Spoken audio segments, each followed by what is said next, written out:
Okay, picture this. The year is 2026. It's March.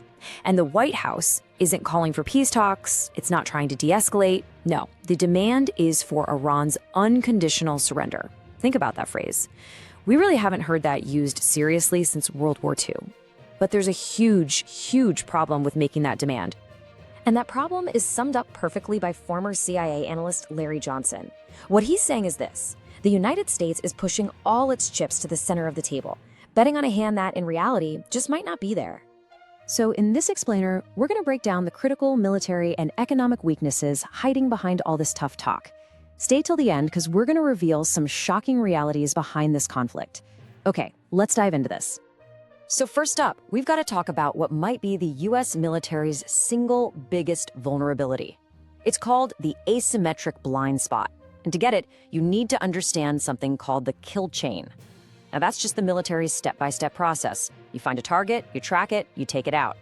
But right now, that very first absolutely crucial link in the chain, the ability to see the target, is being shattered. And this is where you see this just incredible mind-bending imbalance. On one side, you've got the $5 billion eyes of the US military, these hyper-advanced NATO radar systems. And on the other side, Iran's brutally simple and brutally effective kamikaze drones. It is a masterclass in what strategists call cost asymmetry. $20,000. That's it. That is the price tag on the weapon that's being used to knock out America's most sophisticated defense networks. It's an almost unbelievably small number, especially when you see what it's up against. And here's the other side of that math. $5 billion. You see the problem, right? For every single one of those multi-million-dollar radar stations, Iran can just throw thousands of these cheap drones at it. And according to the source material, this isn't just a theory. Reports from the ground suggest these drone swarms are happening right now. So what's the bottom line? Well, it's simple and it's terrifying. Without those radar systems, those multi-million-dollar THAAD and Patriot missiles, they're blind. They become some of the most expensive, useless paperweights on the planet. The battlefield literally goes dark for the US, which means its fighter jets have to stay much farther away because they just can't see what's coming at them. Now, being blind on the battlefield creates another massive crisis. The US is reportedly burning through its best weapons way too fast. For decades, America's whole strategy has been built on these standoff weapons, right? Like the $2 million Tomahawk missile that lets you hit a target from hundreds of miles away. But here's the thing, the factories just can't build them fast enough to keep up in a real sustained fight. And the result of that shortage is, well, it's a shocking step back in time. The source alleges that pilots in these billion-dollar state-of-the-art F35s are being told to load up with $4,000 Mk-82s. These are basically dumb bombs from another era. You have to fly right over your target to drop them. Believe me, this is not a show of strength. It's a terrifying signal of industrial desperation. Okay, so if the war in the air is facing a crisis of technology and supplies, the situation for any potential ground invasion is, according to the experts cited in our source, far worse. The talk is getting tougher, deployment orders are supposedly being written, but the actual state of the US Army is staggering. And look, that's not just some blogger's opinion. That is a direct quote from Colonel Lawrence Wilkerson. This is the man who was the Chief of Staff to Secretary of State Colin Powell. And he's arguing that because of a major recruitment crisis and so many soldiers being unfit for combat, the US simply does not have the numbers for a major ground war. And just look at the challenge itself. This isn't the flat, open desert of Iraq. Iran is a natural fortress of mountains. It's a country twice the size of Texas, with 90 million people who, if invaded, are almost guaranteed to unite with a fierce, almost fanatical resistance. So you take the terrain, you take the population, you take the reported state of the US Army, and the expert assessment cited here is just beyond grim.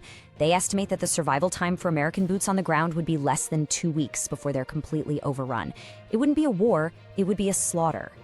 And of course, a war like this doesn't just happen in a vacuum. The shockwaves are already ripping across the globe, creating a strategic and economic fallout that might be literally impossible to control.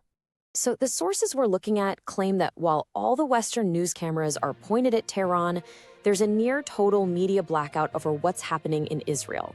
And why? Because with its air defenses like Iron Dome depleted, Iranian missiles are allegedly hitting whatever they want. causing catastrophic damage and forcing people in Tel Aviv into bunker-like conditions. And this is where you start to see Iran's real strategy. It's not about winning a head-to-head fight with the US military. It's about surviving long enough for the global economy to crack. By threatening the Strait of Hormuz, where a huge chunk of the world's oil comes from, they can inflict unbelievable economic pain. Look at that, a 35% spike in oil in just 1 week. If it hits $200 a barrel, we're talking a worldwide recession. So, in all of this chaos, who wins? Well, in a moment of stunning geopolitical irony, it's the one country that US strategy has been trying to isolate for years, Russia. With Gulf oil suddenly at risk, the world is reportedly running to Moscow, begging for its energy. This war has accidentally turned Russia into the world's energy life raft. But, beyond all of the strategy, the economics, the military hardware, there is the undeniable, devastating human cost of this conflict. And this is where the language being used gets truly chilling. 180. According to the source, that's the number of children killed in strikes on schools in a single week, because actual military targets are proving too hard to hit. It's a number that just forces you to confront what this kind of war really means for people on the ground. And maybe the most disturbing report of all is that US troops are allegedly being told that this whole war is part of God's divine plan. It's just a sobering reminder that radical, uncompromising belief isn't a feature of just one side in a war. Which really brings us to the last unavoidable question. When you look at the blind military, the hollowed-out army, the collapsing global economy, and the absolutely staggering human toll, is regime change in Tehran worth this price? Is it worth the potential end of the US military as we know it? That's the question this whole war game leaves us wrestling with. We're going to keep tracking scenarios just like this one. Subscribe for the latest updates and watch the explainer now on your screen. Thanks for joining us.